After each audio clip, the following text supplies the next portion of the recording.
Hi, my name's Lauren and I'll be speaking today about Vietnam. Vietnam is located in Southeast Asia and borders Laos, Cambodia and China. Vietnam's population is 90 million, with the largest city being Ho Chi Minh City.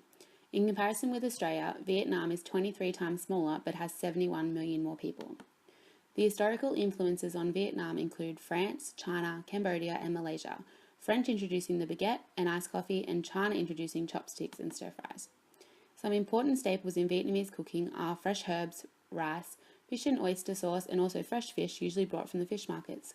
Some dishes commonly made with the staples include banh mi, fried tofu, stuffed fish, and pho, a classic dish which is eaten all over Vietnam. In terms of food that is eaten in different parts of Vietnam, there are three districts: the North, the Central Highlands, and the South. Climates affect availability of ingredients in each district. In the North, soy sauce is used over the more common fish sauce as it has a larger influence by China. Also, vegetables and fresh herbs are used less as the climate is less hospitable. The South makes use of chilies, sweet fruits, and fresh herbs and vegetables as a prominent part of their meals as the climate is warmer. The Central region has a mix of both of the other regions. Common over all is rice, noodles, and fish sauce. There are many cooking methods that are used in Vietnamese cooking, and also many utensils that are commonly used in Australia, such as the clay pot.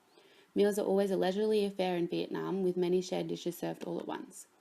Food consumption is a vital part of ritual celebrations in Vietnam. Be it a wedding, funeral, anniversary of a death, food is always offered up to the spirits. The New Lunar Year is probably the largest, most celebrated holiday of the year. The celebration can last up to 7 days, and there are a lot of traditions and superstitions surrounding this holiday. It is believed that these few days determine the rest of the year. Families gather at this time to prepare and partake in feasts. The introduction of Buddhism from China has a widespread effect on Vietnam, especially on food practices. The Buddhists and many others do not eat meat, seafood, chicken or eggs on the first or middle days of a lunar month. Vietnamese cooking is very similar to that of Chinese and also other Southeast Asian cooking such as Cambodia. Some unusual aspects of Vietnamese cooking is the use of yin and yang in cooking and the 5 elements. Also unusual is some of the country's delicacies, including silkworms, dog, mouse and snake meats, and duck embryos. Vietnam is a leading agricultural exporter, making up 30% of all exports from the country. It is the second largest exporter of rice, and coffee, pepper and cashews make up some of the other exports.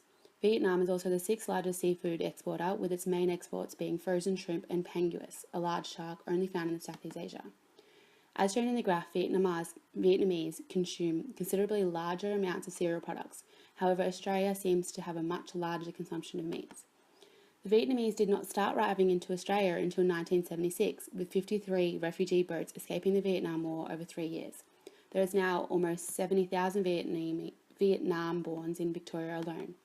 With the Vietnamese cuisine being so full of flavour and spice, it wasn't long until the whole of Australia was enjoying it.